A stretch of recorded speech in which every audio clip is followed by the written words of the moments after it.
Bonjour à vous, c'est le pasteur Dorothée Ragia de l'église Paris Centre Chrétien. Aujourd'hui, je vous parle à partir de ma casquette de directrice de l'école biblique internationale. Et oui, je crois dans l'école biblique parce que l'école biblique, elle forme les gens et elle transforme leur vie. Nous sommes dans la fin des temps et il est important d'être fondé dans la parole de Dieu, de connaître les doctrines de la parole de Dieu et de repousser tout ce qui ne vient pas de la parole de foi. En tout cas, dans cette école, nous venons de diplômer récemment près de 550 étudiants de par le monde, en présentiel à Paris Centre Chrétien, sur la région parisienne, mais aussi jusqu'à Kinshasa, à Madagascar et même à Tahiti, ça veut dire dans le monde entier. Et je suis tellement heureuse de cela et fière de cela. Des gens ont été bâtis dans la parole, la foi, l'autorité de la parole de Dieu, comment être conduit par le Saint-Esprit, connaître son autorité spirituelle, qu'est-ce que c'est que d'être un homme en 3 dimensions, mais aussi aller dans les dons prophétiques, dans les dons de l'Esprit, être activé dans les choses de Dieu et tellement d'autres sujets, et notamment le caractère chrétien qui est si important pour vivre sa vie chrétienne et réussir. J'aimerais vraiment que tu puisses être au bénéfice de cette école, que Dieu te parle. Sache que tu as toutes les informations dans la description et bien sûr, inscris-toi rapidement parce que les places sont aussi limitées, que ce soit en ligne ou en présentiel. Sois béni et à très bientôt.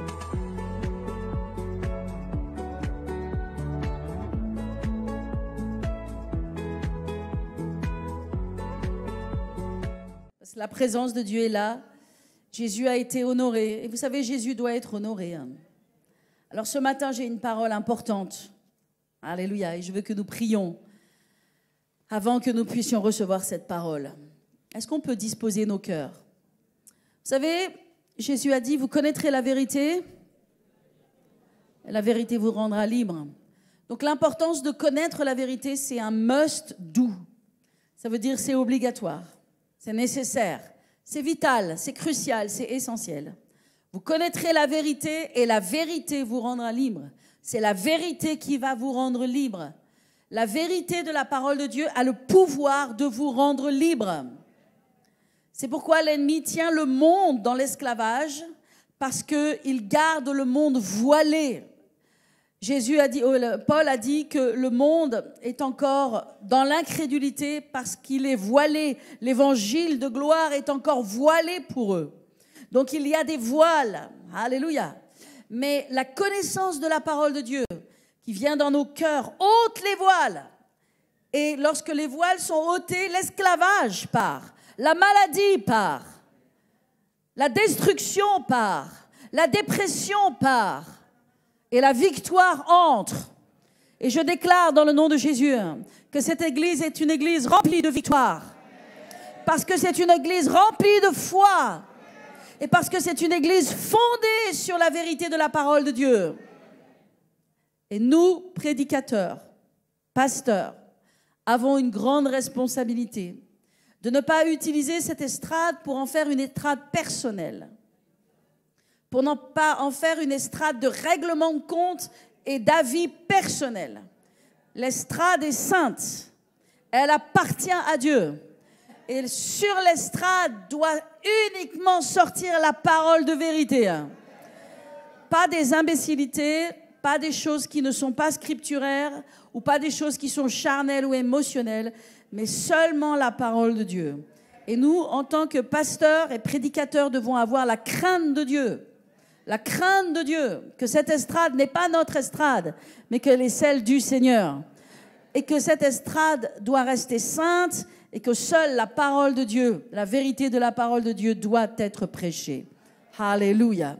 Alors Père éternel, nous nous mettons devant toi et devant ta parole ce matin. Seigneur, tu sais, ce n'est pas moi qui prêche, c'est toi. Je n'ai pas l'intention, moi, de prêcher. Je ne sais pas prêcher. Je n'ai aucune capacité à prêcher, ni aucun talent personnel. Seigneur, ce que j'ai besoin, c'est de toi. J'ai besoin que toi, tu parles à ma place, que toi, tu réchauffes les cœurs, que toi, tu transformes les vies, que toi, tu ôtes les voiles, que toi, tu enlèves l'incrédulité, que toi, tu transformes les cœurs, que toi, tu changes les circonstances. J'ai besoin que ce soit toi qui agisses ce matin. Au nom puissant de Jésus, nous voulons honorer ta parole et te donner la gloire dans le nom de Jésus. Et tout le peuple de Dieu dit Amen, amen, amen. J'ai des choses importantes à vous prêcher en ce moment. Et vous savez, j'ai commencé à prêcher sur Jésus et je veux continuellement prêcher sur Jésus parce que what else? Quoi d'autre? Hein? On sait que Georges Clooney parle du café Nestlé et ils disent what else? Mais nous ne disons pas ça pour le café ni pour quoi que ce soit. Jésus, quoi d'autre? Qu'est-ce que nous voulons d'autre que Jésus? Alléluia! Quand c'est lui qui a les paroles de la vie éternelle. Donc j'ai commencé à prêcher il y a quelques semaines, j'ai prêché sur Jésus qui est le bon samaritain. Je vous ai prêché la semaine dernière sur un des fondamentaux de la parole de Dieu qui s'appelle la justification. Et aujourd'hui, on va aborder un autre fondamental extrêmement important qui va bouleverser votre foi, qui va faire décoller votre foi, qui me fait pleurer avant même de commencer de prêcher, j'ai envie de pleurer. C'est pour ça que j'ai besoin que Dieu me donne la force. Mais j'aimerais vous rappeler, mes amis, que l'école biblique est extrêmement importante. Il y a cette plaquette avec moi, et je parle à vous ici présents, mais je parle aussi à nos bien-aimés qui sont en ligne, parce que connaître les doctrines de la parole de Dieu, c'est ce qui change notre vie. Amen. C'est ce qui change notre christianisme. Vous savez, Jésus a parlé à la femme samaritaine. Et la femme samaritaine, dans Jean 4, elle a dit, où est-ce que l'on doit adorer? Est-ce que c'est sur cette montagne ou sur cette montagne qu'on doit adorer? Elle a posé cette question parce qu'il y avait des conflits entre les Samaritains et les Juifs et chacun se disputait à savoir où est-ce qu'il fallait adorer. Et Jésus a répondu, viendra l'heure où ce n'est pas sur cette montagne ou sur cette montagne que quiconque sera appelé à adorer, mais nous serons appelés à adorer en esprit et en vérité. Et Jésus a dit à cette Samaritaine, vous adorez ce que vous ne connaissez pas. Vous adorez ce que vous ne connaissez pas. Mais nous adorons ce que nous connaissons parce que le salut vient des Juifs. Et bien sûr qu'il parlait de lui-même. Le salut vient de Christ, de Jésus. Mes amis, nous ne voulons pas venir ici dans ce lieu en adorant ce que nous ne connaissons pas. Et certains d'entre vous, peut-être vous avez des combats dans votre vie, vous avez encore des œuvres de la chair, vous avez encore le monde qui vous tire, il y a encore de l'incertitude et du doute parce que quelque part, vous adorez le Dieu de vos pères, vous adorez le Dieu de vos parents, mais vous n'avez pas encore vu comme vous devez voir. Vous n'adorez pas encore ce que vous devez connaître. Alléluia. Et c'est pourquoi on a besoin d'être dans les fondamentaux de la doctrine afin de connaître ce que nous adorons. Alors ce matin, je vais commencer à prêcher, à enseigner la parole de Dieu que Dieu a mis sur mon cœur. La première chose dont je veux vous parler, mes amis, c'est qu'il y a 2 grands jours à venir qui sont encore devant nous. Et la parole de Dieu en parle. Il reste 2 grands jours dans le calendrier de Dieu. Alléluia. Et je vais vous parler un petit peu de ces 2 grands jours avant de vous dérouler toutes les choses que Dieu a mis dans mon cœur. Le premier jour, c'est le premier qui va arriver dans l'ordre, c'est le grand jour de la colère. Et c'est vrai que ce matin, je veux vous parler, notamment, pas que de ça, mais je veux vous parler de la colère de Dieu. Vous dites, Seigneur, je suis venu à l'église pour entendre parler de la colère de Dieu. Ben, vous savez, c'est aussi important de savoir qui est Dieu. Est-ce que Dieu peut être en colère? Est-ce qu'un jour Dieu sera en colère? Qu'est-ce qui met Dieu en colère? Quand viendra ce jour de la colère? Qu'est-ce qu'il en est? Parce que vous savez, c'est important de prêcher l'évangile. Et l'évangile, c'est la bonne nouvelle. Et nous avons une bonne nouvelle. Et nous sommes dans la dispensation de la grâce. Et cette dispensation est absolument merveilleuse. Mais cette dispensation ne durera pas éternellement. Parce que la Bible nous dit qu'à un moment donné viendra le jour de la colère, qui est un jour de jugement, qui est un jour de vengeance divine. Et j'aimerais vous partager quelques versets. Aujourd'hui, on va être pas mal dans l'écriture. Alléluia. Ça va vous faire du bien. Amen. J'aimerais vous partager quelques versets à propos de la colère de Dieu, puis je vais vous expliquer ce que c'est. Donc dans Apocalypse 6, verset 17, il est écrit « Car le grand jour de sa colère est venu, et qui peut le subsister ?» Dans Sophonie 1, 14, verset 15, il est écrit « Le grand jour de l'Éternel est proche. Il est proche et il arrive en toute hâte. Ce jour est un jour de fureur, un jour de détresse, un jour d'angoisse, un jour de ravage et de destruction, un jour de ténèbres, d'obscurité, de nuées et de brouillard. » Donc vous voyez, c'est important de prêcher sur l'amour de Dieu, parce que Dieu est amour, amour et amour. Mais ce ne serait pas juste que de ne prêcher que sur l'amour de Dieu et de ne pas savoir en nous-mêmes et que le monde ne sache pas en nous-mêmes aussi les autres temps et les autres saisons qui vont arriver. Parce que est-ce qu'il va y avoir un jour de la grande colère de Dieu? Absolument. Absolument. Et nous, en tant qu'enfants de Dieu, on a besoin de le savoir. Pas pour le craindre, mais parce qu'on a besoin de le savoir. Et on a besoin de savoir pourquoi il y aura ce jour de la colère et qui est notre Dieu. Beaucoup de gens aiment Dieu et savent que Dieu est leur ami. Il y a même des chants par lesquels nous chantons « Nous sommes l'ami de Dieu ». Et Dieu est notre ami, il est absolument notre ami. Mais il est aussi un Dieu saint. Il est aussi celui qui s'appelle l'Éternel, le Dieu très saint.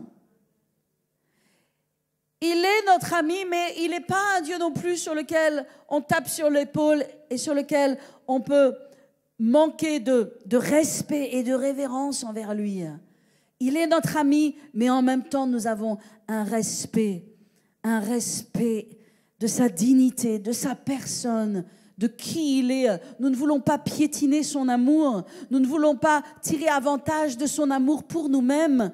Nous ne voulons pas juste, vouloir son amour pour notre propre intérêt. Nous voulons bénéficier de son amour tout en aimant sa personne et en connaissant qui il est.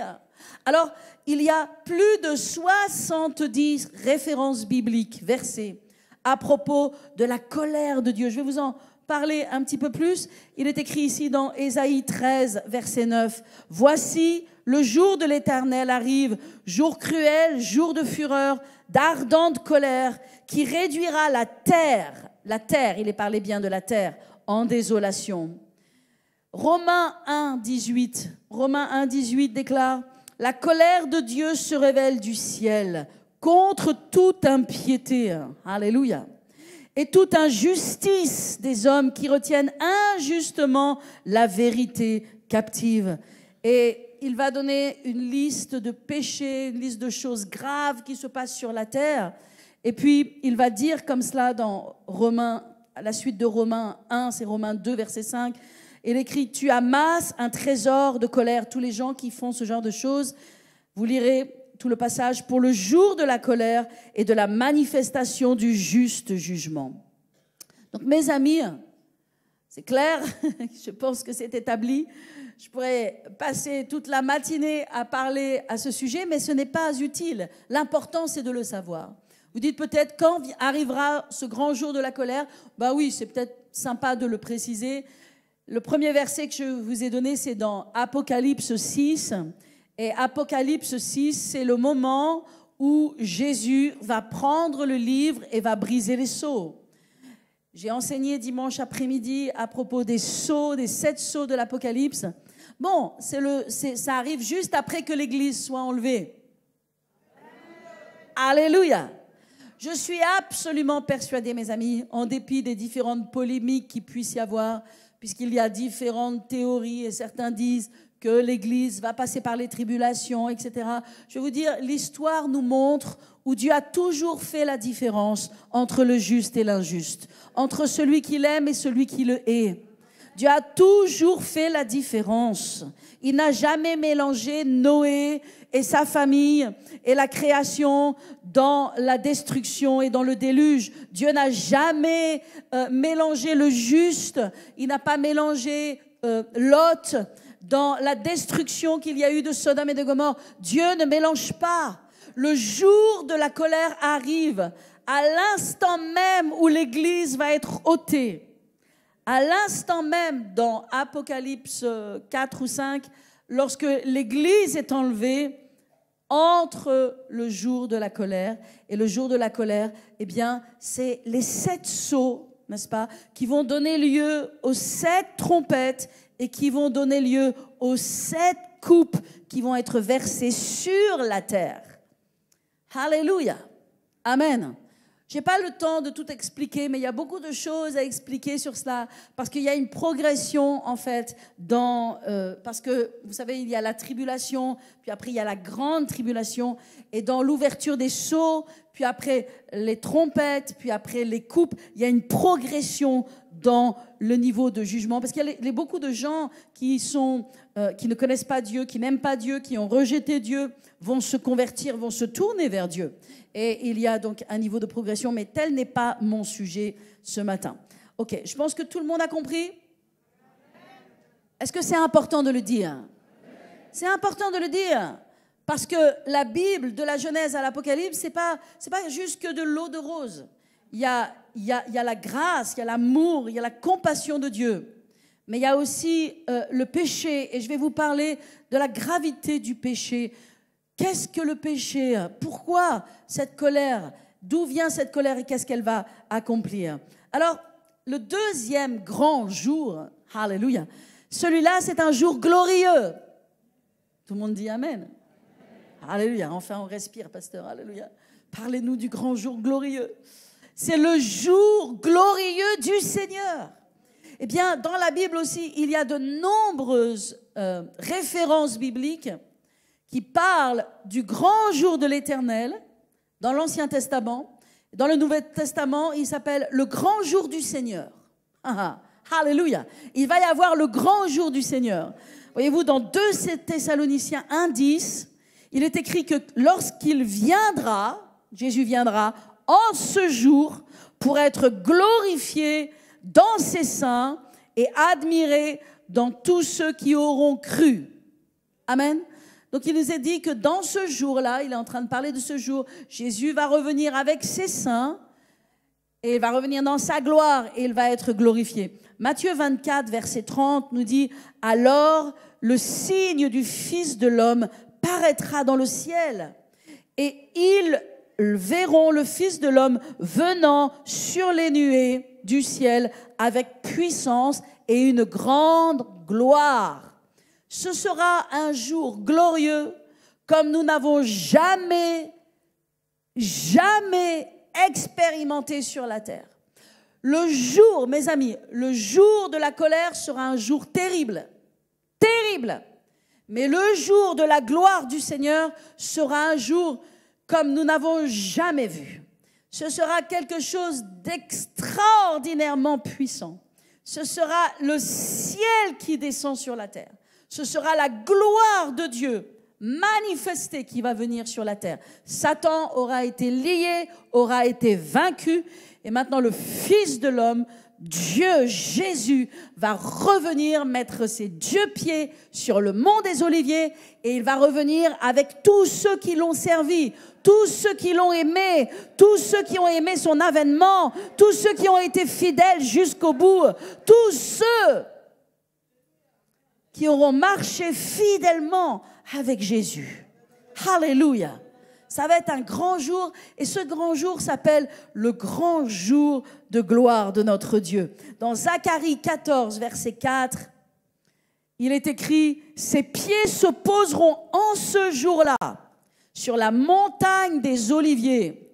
Alors l'Éternel viendra et tous ses saints seront avec lui. » Je vais encore vous donner une référence dans Acte 2, verset 20. Acte 2, verset 20. Pierre reprend ces paroles et il dit « Le soleil se changera en ténèbres et la lune en sang avant l'arrivée du grand jour du Seigneur, ce jour grand et glorieux. Est-ce qu'on peut applaudir le Seigneur pour cela?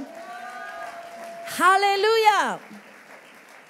Alors bien sûr, nous ne mettons pas notre joie dans le grand jour de la colère, mais nous mettons notre joie dans le grand jour du retour du Seigneur, lorsque Jésus reviendra sur la terre. Il n'est pas parlé ici dans ce grand jour, il ne s'agit pas de l'enlèvement, parce que Jésus ne revient pas. Amen. Mais c'est le jour là où Jésus va revenir. Alléluia. Gloire à Dieu. Ce sera un grand jour glorieux parce que Satan aura été vaincu, l'Antéchrist et ses armées auront été vaincus. Jésus viendra sur la terre établir son règne pour toujours avec nous et nous serons éternellement heureux avec lui. Et puis bien sûr, il sera glorifié. Alléluia. Alors bien sûr, lorsque on parle de ces choses, peut-être ça peut sembler irréel, ça peut sembler incroyable, n'est-ce pas? Mais pourtant, la parole de Dieu nous le dit. Et elle le dit de la Genèse à l'Apocalypse, et on ferait bien de le croire. Donne un petit coup de coude à ton voisin et dis-lui, tu ferais bien de le croire. Alléluia. Mes amis, tout ça nous amène à l'importance de comprendre la gravité du péché.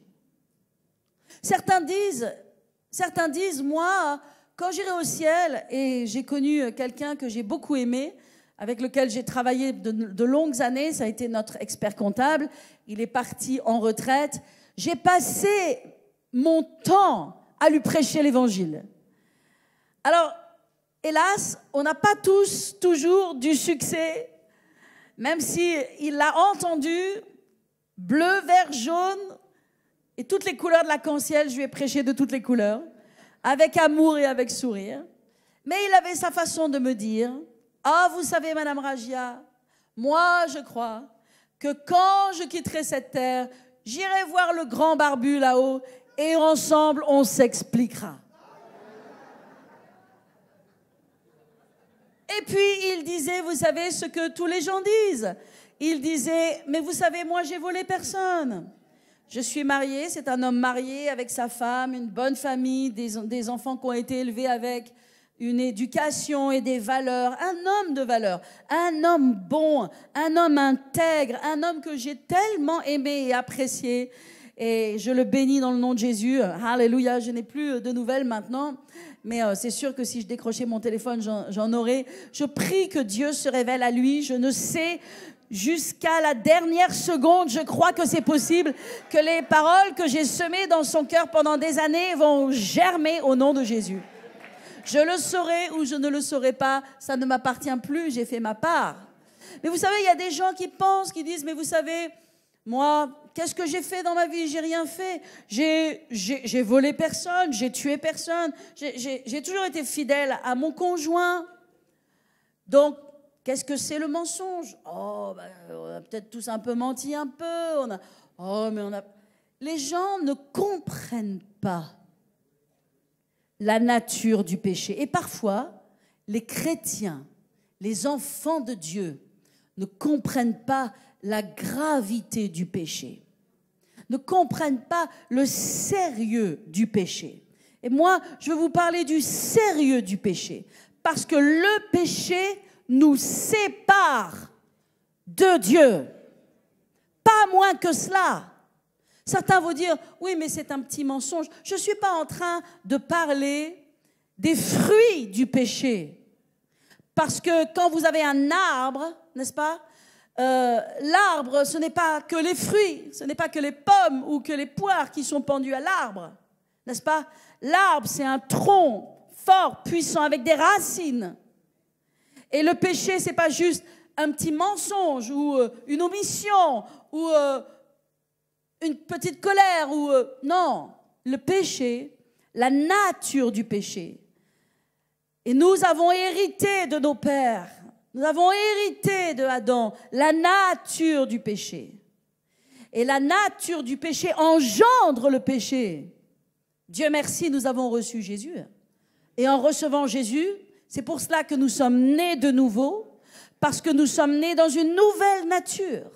Et maintenant, nous n'avons plus la nature du péché en nous, quand bien même nous sommes encore pécheurs et que nous sommes encore capables de nous tromper et de faire des erreurs. Et c'est pourquoi nous avons besoin de nous pardonner les uns les autres, parce que nous sommes encore imparfaits. Alléluia.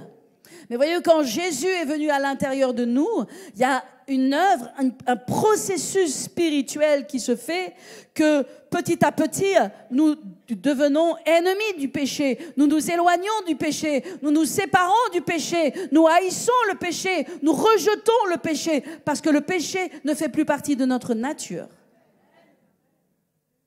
Et si certains luttent encore, ils ont néanmoins une nouvelle nature et ils vont gagner dans le nom de Jésus. Avec la foi, la parole, la détermination, mais ils vont gagner. Mais voyez-vous, cette nature du péché que tout à chacun a reçue, qu'un enfant reçoit lorsqu'il naît dans ce monde, cette nature du péché, par nature, par définition, nous sépare de Dieu, nous éloigne de Dieu, nous empêche d'avoir la communion avec Dieu, nous empêche de voir Dieu, nous empêche d'avoir une relation avec Dieu. Donc le péché, c'est quelque chose de grave. Lorsque Adam a péché, Adam et Ève ont péché, Dieu est venu dans le jardin et il a posé une question. Et il a dit, Adam, Adam, où es-tu? Pensez-vous un instant que celui qui est omniprésent, omniscient et omnipotent ne sait pas où est Adam? Pensez-vous une seconde qu'il est vraiment en train de poser la question, comme s'il ne savait pas? Il savait, mais il était en train de dire à Adam qu'ils étaient maintenant séparés. Où es-tu? Pourquoi es-tu parti loin de moi? Et la première chose que Dieu a fait lorsque l'homme a embrassé la nature du péché, et tout cela bien sûr encouragé, propulsé par Satan, la première chose que Dieu a fait, il a pris un animal innocent, un agneau innocent, et il l'a tué, et il a mis sur Adam et Ève sa peau ensanglantée. Il a couvert Adam et Ève de son sang, et c'est comme ça qu'il a pu leur donner des instructions et qu'il a pu continuer à leur parler. Sinon, le péché et Dieu, il n'y a pas de dialogue possible, il n'y a pas de communication possible, il n'y a plus de lien possible. Il y a un gouffre qui s'est mis entre Dieu et l'homme à cause de la nature du péché. Et ça, mes amis, nous avons besoin de le comprendre. Que le péché, c'est pas juste une petite simple erreur. C'est une transgression grave qui vient directement de Satan, qui a pour but de séparer Dieu et l'homme et qui amène le mal. Le mal, dans le péché, il y a la racine du mal, qui amène le mal, qui amène la maladie, qui amène la destruction, qui amène la mort et surtout qui amène la mort éternelle. Non seulement la première mort, qui est la mort physique, mais encore la seconde mort, qui est la mort éternelle. La Bible nous dit dans Romains 3, 23, « Car tous ont péché et ont été privés de la gloire de Dieu. » Ésaïe 59 nous rappelle, « Ce sont vos crimes, vos péchés qui mettent une séparation entre vous et Dieu. » Ce n'est pas moi qui le dis. Ce n'est pas Dorothée Ragia qui le dit, c'est la parole de Dieu qui le dit. Le péché et la nature du péché, c'est grave. C'est pourquoi nous sommes appelés à prêcher l'évangile à notre monde, à les amener à Dieu. Parce que la nature du péché qui est en eux les empêche et les empêcheront, quoi qu'il en soit, de connaître Dieu et de vivre éternellement en tant que des enfants de Dieu. Alléluia. Alors mes amis, j'aimerais qu'on voyage un petit peu dans le temps. Vous êtes toujours avec moi? Et j'aimerais que l'on aille dans le livre d'Exode ensemble. Et si vous voulez bien tourner avec moi dans le livre d'Exode, on va voir plusieurs passages et j'ai des choses à vous expliquer. Alléluia. J'ai mis le manteau de l'enseignant aujourd'hui. Vous savez, j'aime enseigner et c'est pourquoi j'aime l'école biblique.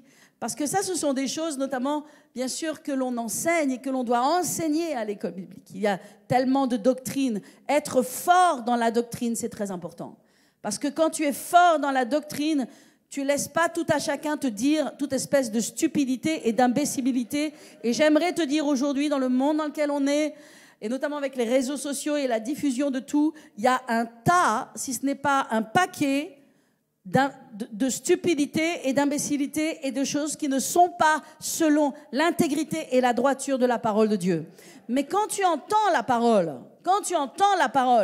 c'est quelqu'un qui nous avait dit, vous savez, comment est-ce qu'on détecte, comment est-ce qu'on apprend à quelqu'un à détecter les faux billets? Comment on fait, Agnès? C'est que en fait, pour apprendre à quelqu'un à détecter les faux billets, qu'est-ce qu'on met? On met des liasses de vrais billets et cette personne doit compter les vrais billets, compter les vrais billets, compter les vrais billets. Vous savez, quand les gens comptent, les banquiers comptent des centaines de billets comme ça, ils comptent les billets. Et ils arrivent à un moment donné où ils ont tellement compté les billets, ils connaissent tellement les vrais billets, que quand ils tombent sur un faux billet, dans une liasse, une grosse liasse, ils arrivent à le reconnaître comme ça. Parce qu'ils sont tellement habitués à la vérité. Et moi, ce que je veux, peuple de Dieu, c'est que vous soyez tellement habitués à la vérité.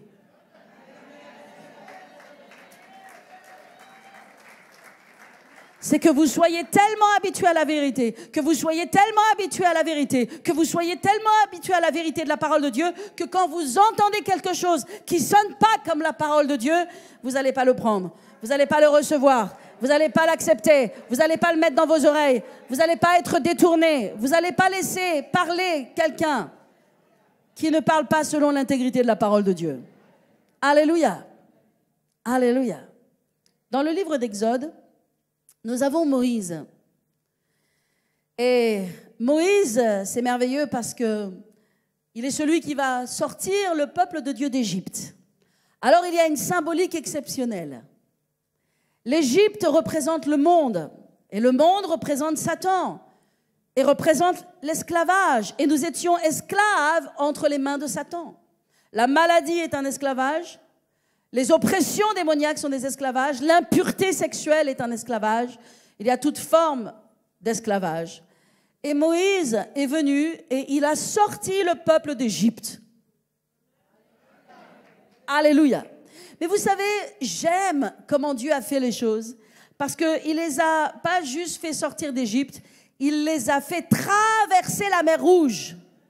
Et voyez-vous, traverser la mer Rouge, c'est une mer qui s'ouvre, un peuple qui marche à sec et une mer qui se referme. Et lorsque la mer se referme, ça veut dire no turning back. Ça veut dire plus de retour en arrière. Lorsque Dieu a pris toi et moi et nous a sortis de l'Égypte, il nous a fait traverser la mer Rouge à sec et après quand on s'est retourné, no turning back. Plus de retour en arrière. Nous avons été entièrement délivrés de l'Égypte, alléluia, et il nous a mis en direction de son bon pays. Alors il y a beaucoup de choses à dire à propos de Moïse et des marches de l'Éternel. Parce que lorsque vous entrez après, le peuple arrive dans le désert, en direction de la terre promise, Dieu va les amener dans les marches de l'Éternel. C'est ce qui est écrit dans l'Écriture. Et le premier endroit, je fais une parenthèse dans mon message, est-ce que j'ai le droit? Oh, vous êtes avec moi toujours? Je ne veux pas vous perdre, hein, parce que je ne suis pas encore arrivée au point essentiel que je veux vous dire. Mais je vais quand même vous dire cela. Ok. Parce que Dieu m'a montré ça cette semaine et ça m'a plu. Et lorsque Dieu a pris son peuple, le premier endroit où il les a amenés, c'est à Mara. Vous savez, on a toujours eu cette révélation, cette compréhension, comment Dieu les a amenés pour les tester, etc. Mais Dieu, le Saint-Esprit me parlait et me disait, Dieu ne les a pas, c'est pas que Dieu les a amenés pour les tester, il les a amenés à Mara, qui est un lieu d'amertume, pour leur montrer l'amertume qui était en eux. Qu'est-ce que c'est l'amertume? Pour leur révéler l'amertume. qu'est-ce que c'est l'amertume et pour les libérer de l'amertume. La première chose que Dieu a fait, c'est les amener à Mara pour les libérer de l'amertume. Lorsqu'ils ont été là, à Mara, ils ont exprimé toute leur amertume et Dieu a parlé à Moïse et lui a dit, tu vois, ce bois-ci, pas n'importe lequel. Il lui a montré un bois bien précis. J'ai comme l'impression que ce bois devait ressembler à une croix. Je ne sais pas. En tout cas, il a montré un bois bien précis. Il a dit, tu jetteras ce bois dans les eaux de Mara et elles deviendront douces. Et Dieu a commencé à instruire son peuple.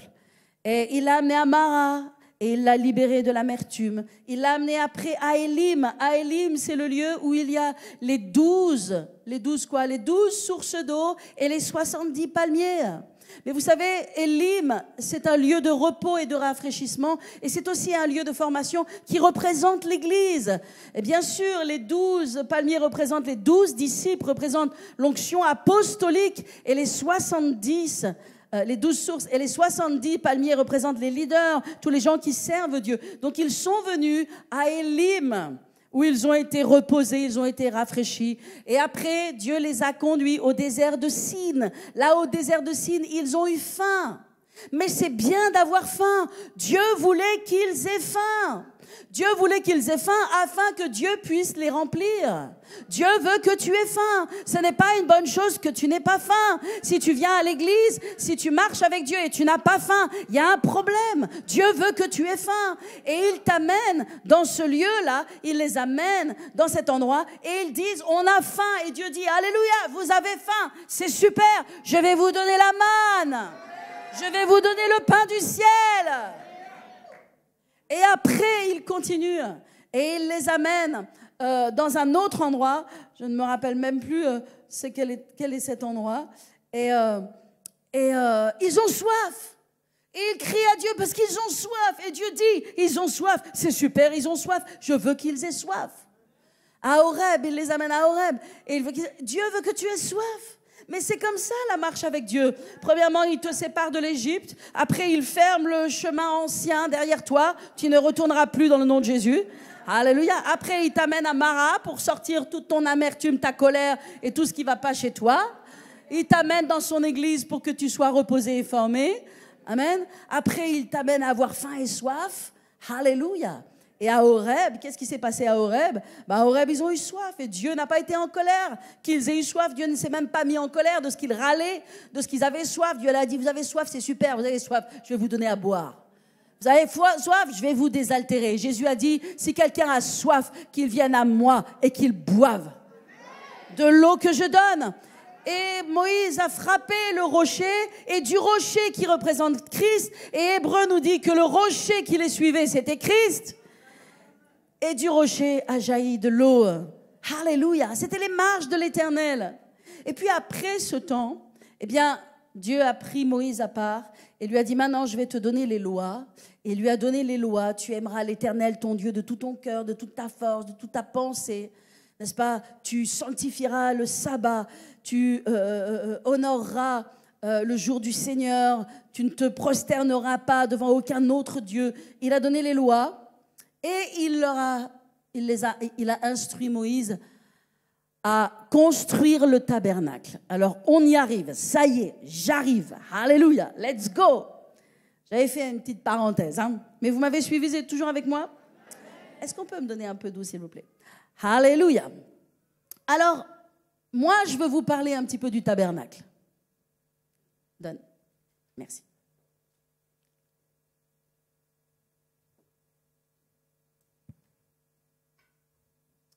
Dans le tabernacle, vous le savez, le tabernacle était construit en 3 lieux différents. Il y avait le parvis, il y avait le lieu saint et il y avait le lieu très saint. Le parvis, c'est là où tous les gens venaient. C'était un peu comme la foire, là. Il y avait un peu tous les gens qui venaient, il y avait du bruit, etc. Le lieu saint, c'était pas tout le monde qui rentrait dans le lieu saint. C'était les sacrificateurs, les lévites, les gens qui fonctionnaient dans le temple, ok? Dans le tabernacle au départ. Avant que ce soit le temple, c'était le tabernacle. Et le tabernacle, c'était une tente dans le désert, maintenant qui est devenu le temple, bien sûr. Et donc, dans ce lieu saint, seuls les sacrificateurs et les Lévites. Mais il y avait une troisième partie. Cette troisième partie s'appelait le lieu très saint. Le lieu très saint. Et voyez-vous, dans le lieu très saint, personne, absolument personne, ne pouvait entrer. Personne n'avait le droit d'entrer dans le lieu très saint. C'était impossible d'entrer dans le lieu très saint. Seulement une fois par an, un homme bien choisi, très particulier, pas n'importe qui, le souverain sacrificateur, lui seul avait le droit d'entrer dans le lieu très saint une fois par an. Et encore, pas n'importe quel jour, ni à n'importe quel moment. Il devait entrer le jour du Yom Kippour, qui est le jour des expiations. Il ne pouvait pas rentrer avant, il ne pouvait pas rentrer après. Interdiction pour lui d'entrer. Donc seulement le grand jour du Yom Kippour, qui était le grand jour des expiations, le grand prêtre, le souverain sacrificateur, qui devait descendre d'Aaron, qui devait se consacrer avant d'entrer, qui devait se oindre d'huile. Je vais vous expliquer quelles étaient les conditions pour qu'il entre dans le lieu très saint. D'accord ? Donc pas n'importe quel homme, pas n'importe quel jour, descendant d'Aaron, qui devait se consacrer, qui devait se oindre d'huile, qui devait se purifier lui-même par un espèce de sacrifice, qui devait se laver d'une certaine façon et qui devait porter des vêtements sacrés en lin. Je peux vous assurer que le souverain sacrificateur, il faisait très attention de la façon dont il rentrait. Il ne rentrait pas de façon légère. Il rentrait avec beaucoup de crainte et beaucoup de sérieux, s'assurant que tout il avait bien fait, que tout était bien, parce que la Bible nous dit que personne ne peut voir Dieu et vivre. Donc pour cette raison, pour ne pas mourir, on est dans l'Ancien Testament, mes amis, on n'est pas dans le Nouveau, hein. Pour ne pas mourir, la préparation du sacrificateur était essentielle. Et non seulement il devait se laver, mais il devait aussi brûler de l'encens, parce qu'il est écrit dans Lévitique 16, 13, je vous dis ça pour... je n'ai pas besoin de le dire, mais je vais le dire quand même. Il mettra le parfum sur le feu devant l'Éternel, et la nuée du parfum le couvrira, car nul ne peut voir Dieu et vivre. Exode 33, 20. Waouh! Est-ce que vous pouvez imaginer ça? Eh bien, c'est important de réaliser que, mes amis, cet homme, il devait avoir quelque chose dans ses mains. Et ce qu'il devait avoir dans ses mains, c'était du sang. Il venait avec une coupe de sang. Il venait avec le sang des sacrifices, des agneaux qui avaient été sacrifiés. Alors, ce que je veux que vous compreniez ce matin, c'est que l'homme le plus saint, on peut dire, le plus préparé, le plus lavé, ne pouvait pas entrer dans la présence de Dieu sans du sang. Tout lavé qu'il était, tout parfait qu'il était, tout consacré qu'il puisse être, quand il s'agissait d'entrer dans le lieu très saint, s'il n'entrait pas avec du sang dans ses mains, il ne pouvait pas subsister. Alors tout ça nous amène à comprendre ce qu'est l'arche de l'alliance. Dans le lieu très saint, il y avait quelque chose comme cela. Je l'ai ramené de ma maison. C'est sûrement quelque chose que j'ai acheté en Israël dans un de mes voyages. Il y avait ce que l'on appelle l'arche. Voici l'arche de l'alliance. Et lorsque Dieu a instruit Moïse de bâtir le tabernacle, n'est-ce pas? Une des premières choses qu'il lui a demandé de bâtir, c'était l'arche. Alors l'arche, c'est une boîte. C'est comme une boîte en or, c'est une boîte d'acacia qui est recouverte d'or. On voit des barres, peut-être on peut le voir derrière moi, il y a des barres qui sont recouvertes d'or pour que si il a besoin d'être déplacé, puisque le tabernacle aussi était déplacé, et il y a au-dessus du tabernacle, il y a 2 anges qui siègent sur le tabernacle. On va le voir dans Exode 25, au verset 10, il est écrit « Ils feront une arche de bois d'acacia ». Verset 11, « Tu la couvriras d'or pur, tu la couvriras en dedans, en dehors, et tu feras une bordure d'or tout autour. Des barres resteront dans les anneaux de l'arche et ne seront point retirées. » Verset 16, « Tu mettras dans l'arche le témoignage que je te donnerai. » Il est écrit, verset 17, « Tu feras un propitiatoire d'or pur. » Alléluia. Tout ce message que je suis en train de vous prêcher, c'est pour vous enseigner à propos du propitiatoire. Je veux que vous sachiez ce qu'est le propitiatoire. Peut-être beaucoup d'entre vous, vous ne savez même pas ce que ça veut dire le propitiatoire. Mais une chose est sûre, en sortant ce matin, vous allez avoir une bonne connaissance de ce qu'est le propitiatoire. Est-ce que je peux avoir un amen pour ça? Donc il dit, tu feras un propitiatoire d'or pur, sa longueur, sa largeur, etc. Tu feras 2 chérubins d'or qui seront d'or battus aux extrémités. Ils se feront face à face. Verset 20, ils étendront les ailes par-dessus, couvront de leurs ailes le propitiatoire, se faisant face l'un à l'autre. Les chérubins auront la face tournée vers le propitiatoire. Verset 21, tu mettras le propitiatoire sur l'arche et tu mettras dans l'arche le témoignage que je te donnerai. Verset 22, vous êtes prêts? Je sais bien que vous m'avez perdu, quelques-uns, non? Verset 22, Dieu dit, c'est là que je me rencontrerai avec toi. Du haut du propitiatoire, entre les 2 chérubins placés sur l'arche du témoignage, et de là je te donnerai tous mes ordres pour mes enfants, etc. Écoutez-moi bien. Le seul endroit, l'unique endroit où Dieu descendait depuis le péché, le seul et unique endroit où Dieu descendait en personne sur la terre, se trouvait dans le tabernacle, dans le Saint des Saints, dans un endroit bien précis, ici. Quelqu'un peut me le porter, s'il vous plaît?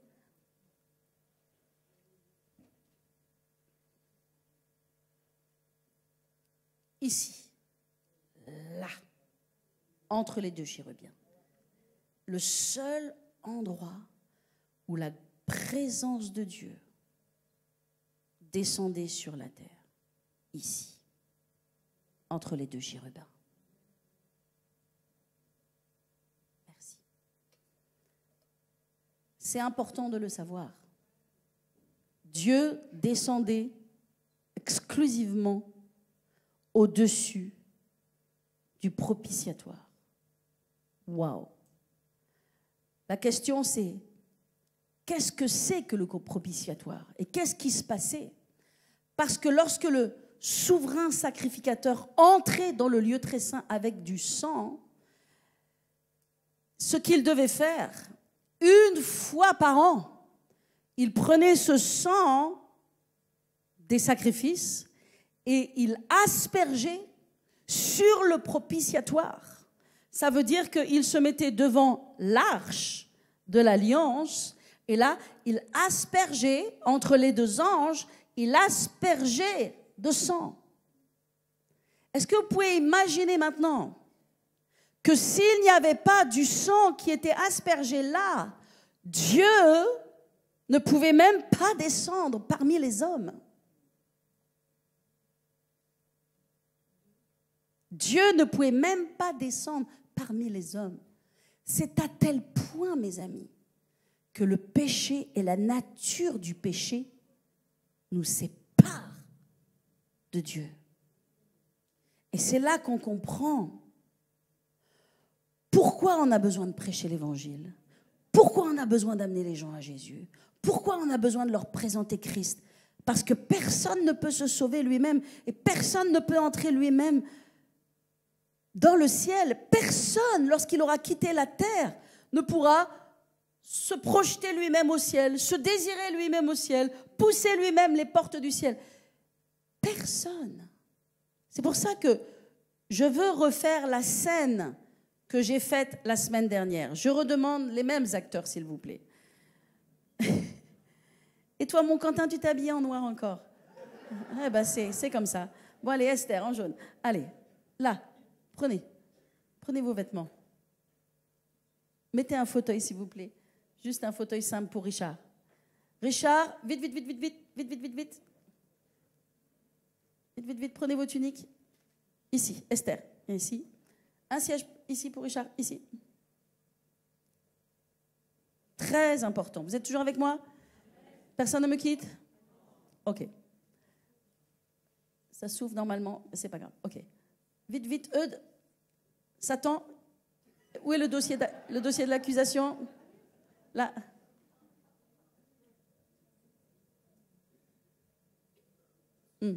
Ok. Bien. J'aimerais que vous voyiez ça. Encore. Prends. Vas-y, vite. Ok. Tout le monde est prêt? Nous avons ici Jésus. Nous avons ici, viens là, Satan. Et nous sommes dans un tribunal. Nous sommes dans une cour du tribunal. Nous sommes au temps du jugement où chacun d'entre nous, nous le savons, nous passerons devant Dieu. Tout le monde, la Bible dit que tous les morts, n'est-ce pas, ressusciteront, que la terre rendra ses morts, que la mer rendra ses morts, et même tous les morts en Christ ressusciteront. Tout le monde ressuscitera et passera devant le tribunal de Dieu. Donc nous sommes au tribunal, voici le juge. Le juge, c'est le Père. Et il va rendre jugement. Il va rendre jugement. Satan, c'est l'avocat de l'accusation. Et lui, il est là pour accuser cette personne qui s'appelle Esther. Et qu'est-ce que Satan, il dit? Il vient présenter à Dieu un dossier d'accusation pour dire que cette personne-là, Esther, elle n'a vraiment pas été parfaite, elle n'a pas été toujours fidèle, elle a fait des graves erreurs dans sa vie, il y a eu des péchés, il y a eu des choses, elle a transgressé les lois de Dieu. OK? Et nous savons que nous avons l'avocat de la défense ici, merci. Nous avons ici l'avocat de la défense qui est... Est-ce que vous êtes toujours avec moi? Jésus, OK. Et c'est ce que l'on a fait la semaine dernière, mais j'ai oublié quelque chose de très important, parce que lorsque le juge va rendre son jugement, viens Esther, approche-toi, il va rendre son jugement sur la base que, en fait, il ne va pas voir Esther. Lorsqu'il va rendre ce jugement, il ne va pas voir Esther, parce que Jésus va couvrir Esther. Le sang de Jésus va couvrir Esther. Et maintenant, le juge se lève et il va déclarer Esther juste. Il va déclarer Esther juste et il va dire Esther, entre dans la joie de ton maître.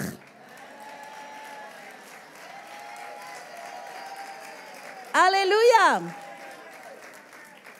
Jésus revient, Esther s'en va. Agnès est là, Agnès revient. OK.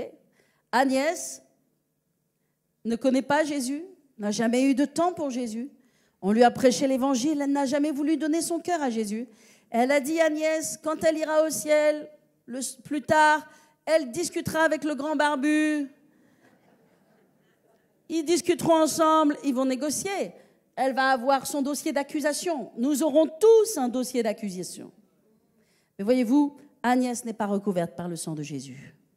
Le sang de Jésus, l'œuvre de Christ, n'a pas recouvert Agnès. Et la Bible nous dit, et c'est ce que je vous ai dit la semaine dernière, que Dieu est un Dieu d'amour. Il est un Dieu d'amour dans tout le temps de grâce dans lequel nous sommes. Mais après, lorsque la dispensation de la grâce sera terminée, nous entrerons, n'est-ce pas, dans le temps où viendra le juste juge. Un juste juge est un juge qui n'est pas émotionnel, n'est pas un juge qui est sentimental. Il ne va pas juger selon des émotions ou des sentiments. Un juste juge, il juge selon un jugement. Il juge selon l'Écriture. Il juge selon la loi. La loi de Dieu, selon l'Écriture, selon les lois spirituelles. Et quand bien même Agnès, elle espère pouvoir négocier, elle n'a aucune chance. C'est terrible à dire. Elle n'a aucune chance. Parce que même si Agnès a été une très bonne personne, si elle n'a pas le sang de Christ, la seule chose qui te permettra de te tenir dans la présence de Dieu, c'est d'être recouvert par le sang de Jésus. Lorsque nous avons donné notre vie à Jésus, la Bible dit que le sang de Jésus est venu nous laver et nous purifier de tout péché. Merci.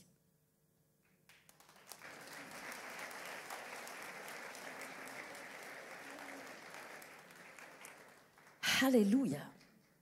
Alors, le sang de Jésus, tout cela a à voir avec le sang de Jésus. Parce que oui, comme je viens de le dire, c'est le sang de Jésus qui nous purifie. 1 Jean 1,7, écrivez cela. Si nous marchons dans la lumière, comme il est lui-même lumière, nous sommes en communion avec lui. Et le sang de Jésus, son Fils, nous purifie. Tout le monde dit purifie. Qu'est-ce qu'il fait? Il nous... Je ne vous entends pas ce matin. Il nous purifie. Alléluia. De tout péché. Nous ne sommes pas dignes en nous-mêmes. Nous ne pouvons pas entrer dans le ciel par nous-mêmes. Nous ne pouvons pas faire face à Dieu par nous-mêmes. Si nous ne sommes pas recouverts du sang, comme le propitiatoire qui a été recouvert du sang, si le sang n'était pas sur le propitiatoire, Dieu ne pouvait pas venir et le prêtre ne pouvait pas tenir dans la présence de Dieu. C'est exactement la même chose dans l'éternité. Et quand nous passerons devant Dieu, alléluia. Alors la Bible dit que le sang de Jésus nous purifie. La Bible dit aussi que le sang de Jésus nous lave. Apocalypse 1,5. À celui qui nous aime, qui nous a lavés de nos péchés par son sang. Alléluia. Apocalypse 7,14. Il est écrit, ils ont lavé leurs robes et ils l'ont blanchi dans le sang de l'agneau. La seule chose qui me lave, c'est le sang de l'agneau. La seule chose qui me rend juste devant Dieu, c'est le sang de l'agneau. C'est le sang de Jésus. Alléluia. Il me lave, il me purifie. Jésus, la Bible nous dit que Jésus est la victime expiatoire. Jésus est la victime propitiatoire. Et oui, le mot propitiatoire existe exclusivement à la construction du temple lorsque l'on parle du propitiatoire, mais aussi dans le Nouveau Testament. Dans Romains 3,24, il est écrit « Et ils sont justifiés gratuitement ». Tout le monde dit gratuitement. Comment est-ce que nous avons été justifiés? Par sa grâce et par le moyen de la rédemption qui est en Jésus-Christ. Verset 25. C'est lui que Dieu a destiné, tout le monde dit a destiné, par son sang, oh je vous entends pas, à devenir, à être pour ceux qui croiraient victimes propitiatoires. Alléluia. Alléluia. Est-ce que vous avez le bon verset? Pour ceux qui croient, si, victime propitiatoire. Absolument. Alléluia. Amen. Il est écrit dans Hébreux 9,12 que Jésus est entré une fois pour toutes dans le lieu très saint. Non avec le sang des boucs et des veaux, mais avec son propre sang, ayant obtenu pour nous une rédemption éternelle. Poussez un cri de joie vers le Seigneur. Alléluia. Alléluia. Car si le sang des taureaux et des boucs et de la vache répandu sur ceux qui sont souillés sanctifie et procure la pureté de la chair, combien plus le sang de Christ, qui par un esprit éternel s'est offert lui-même sans tâche à Dieu, purifiera-t-il vos consciences des œuvres mortes, afin que vous serviez le Dieu vivant. Alléluia. Est-ce que quelqu'un comprend cette parole? Est-ce que quelqu'un reçoit cette parole? Alléluia. La Bible nous dit dans Hébreux 9, 24, car Christ n'est pas entré dans un sanctuaire fait de main d'homme. Il y a eu ce sanctuaire qui a été fait de main d'homme. Ce propitiatoire, ce tabernacle, ce temple de l'Ancien Testament a été fait de main d'homme. Il était une représentation des choses éternelles dans le ciel. Mais Hébreux nous dit que Christ, il n'est pas entré dans un sanctuaire fait de main d'homme. Ça veut dire que ce même sanctuaire-là existe au ciel, mais il a été créé par Dieu. Alléluia.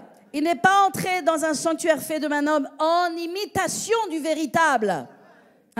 Celui-là était en imitation du véritable. Mais il est entré dans le ciel même afin de comparaître maintenant pour nous devant la face de Dieu. Et la Bible nous dit qu'il a fait le sang, il a fait l'aspersion du sang pour nous. Il a aspergé de son propre sang sur le propitiatoire. Alléluia! Il a aspergé son propre sang pour que toi et moi, nous soyons justes, pour que toi et moi, nous puissions prier Dieu, avoir la communion avec Dieu, pouvoir appeler Dieu notre Père, pouvoir être lavé de notre péché, avoir une éternité avec Dieu dans le ciel. Alléluia! Alléluia! Tout ça, c'est la grâce de Dieu.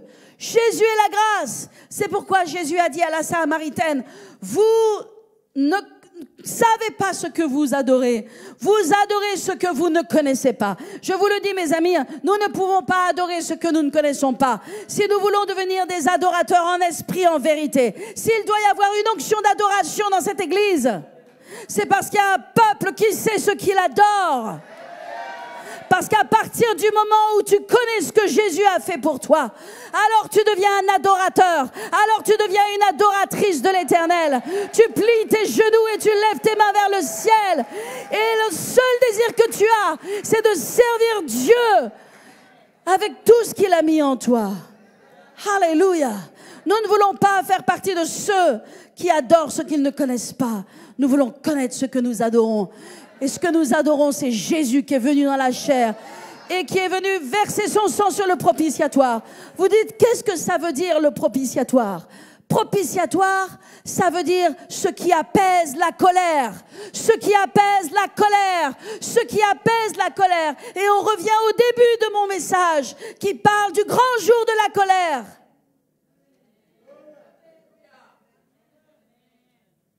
Le grand jour de la colère. Le grand jour de la colère viendra pour tous ceux qui ont refusé le sang de Jésus, qui ne sont pas couverts par le sang de Jésus. Oui, il y aura le grand jour de la colère. Le grand jour de la colère va venir traiter le péché, va venir traiter la rébellion, va venir traiter la destruction, va venir traiter la mort et la malédiction, Satan et ses œuvres. Il va y avoir ce grand jour de la colère.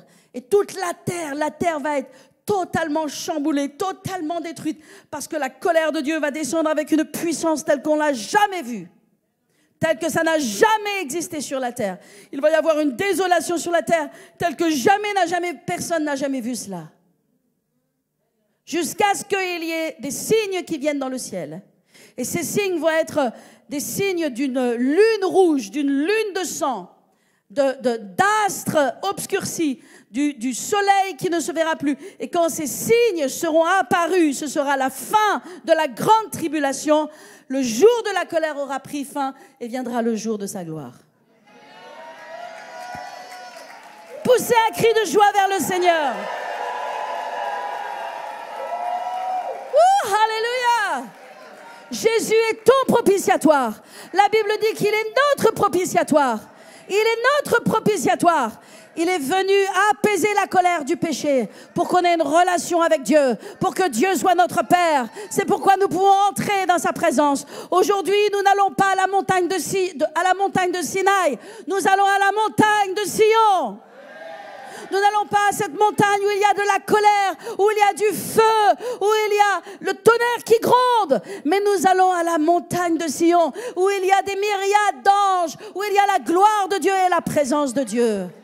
Est-ce que quelqu'un peut dire amen à cela? Aujourd'hui, mes amis, et je veux terminer avec cela. Alléluia, alléluia, gloire à Jésus. Amen. Aujourd'hui, mes amis, nous ne nous approchons pas et nous ne nous approcherons pas du trône de jugement de Dieu. Mais pour nous, c'est le trône de la grâce. Il est écrit, et je termine avec cela, dans Hébreux 4:16. Approchons-nous donc maintenant avec assurance. Tout le monde dit assurance. Que tout le monde puisse s'approcher avec assurance, avec hardiesse, avec confiance, avec amour, avec zèle, avec joie, avec reconnaissance.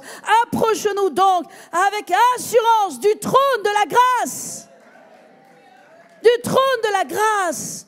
Nous nous approchons du trône de la grâce pour recevoir la provision à tous nos besoins, afin d'obtenir miséricorde. Et oui, nous pouvons trouver miséricorde, afin d'obtenir miséricorde et de trouver grâce pour être secouru dans tous nos besoins. Mais est-ce que quelqu'un comprend ce matin? Est-ce que quelqu'un comprend ce matin que la Bible nous dit dans Hébreux que Jésus, par son sang, a inauguré une route nouvelle? Le voile recouvrait, le voile, il y avait ce voile qui fermait le lieu très saint. Et nous n'avions pas accès à la présence de Dieu. Mais si nous n'avons pas accès à Dieu, à sa présence, comment est-ce que nous pouvons avoir accès à sa grâce? Comment est-ce que nous pouvons avoir accès aux percées spirituelles? Comment est-ce que nous pouvons avoir accès à la bénédiction? Comment est-ce que nous pouvons avoir accès à la guérison? Comment est-ce que nous pouvons avoir accès à ce que Dieu a pour nous s'il y a ce voile qui nous sépare du lieu très saint? Mais la Bible nous dit que Jésus a inauguré. Un jour dans cette église, nous allons faire une inauguration. Nous allons faire une inauguration. Qu'est-ce que nous allons inaugurer? Nous allons inaugurer quelque chose qui n'existait pas avant. Quelque chose qui a été construit, quelque chose qui a été bâti. La Bible dit que Jésus a inauguré par son sang une route nouvelle. Alléluia. Et par cette route nouvelle, nous avons accès au Père et nous avons maintenant accès à toutes les bénédictions qui sont pour nous dans les lieux célestes en Jésus-Christ. Alléluia. Alléluia. Le trône de la grâce, c'est pour toi maintenant. Et Dieu dit à son peuple, approche-toi. Tellement de gens ne prient pas. Tellement de chrétiens ne savent plus prier. Il y a des chrétiens qui viennent à l'église et ils sont bien contents d'aller à l'église parce qu'au moins, ça amène un petit peu de quelque chose dans leur vie spirituelle. Mais ils ne savent pas s'approcher du trône de la grâce parce que l'ennemi a mis sur eux un jugement, parce qu'ils sont voilés, parce qu'ils n'ont pas la connaissance de la parole de Dieu. Alors s'agenouiller et prier à leur Père, ils n'y arrivent pas, ils ne trouvent pas, ils se sentent mal à l'aise. Mais Dieu te dit ce matin, tu ne t'approches pas d'un tribunal, tu ne t'approches pas d'un lieu de jugement, tu t'approches du trône de la grâce. Alors plie tes genoux. Je défie tous les hommes dans cette église, je défie tous les hommes dans cette église à s'approcher du trône de la grâce. Tous les hommes qui n'arrivent pas à prier, tous les hommes qui aiment Dieu, qui respectent Dieu, mais qui n'arrivent pas à prier, je vous défie dans le nom de Jésus à vous approcher du trône de la grâce. Parce que le sang a été payé pour cela. Et maintenant, ce n'est plus un trône de jugement, c'est un trône de bénédiction, c'est un trône de grâce, c'est un trône de faveur pour toi. Alléluia. Et je défie toutes les femmes à être comme Esther, qui s'est approchée du roi Assuérus et qui a reçu le bâton de la grâce. Le sceptre de la faveur a été tourné vers elle, parce qu'elle s'est approchée du trône de la grâce. Aujourd'hui, nous sommes comme des Esther et nous nous approchons du trône de la grâce. Et nous trouvons miséricorde pour nos besoins. Nous trouvons miracle, nous trouvons grâce pour tout ce dont nous avons besoin. Est-ce que quelqu'un peut dire amen dans ce lieu? Est-ce que nous pouvons applaudir le Seigneur Jésus pour son amour? Alléluia! Un tonnerre d'applaudissements pour notre Dieu. Et je crois que la foi peut changer le monde. Et la foi peut changer ton monde. Avec la foi, rien n'est impossible.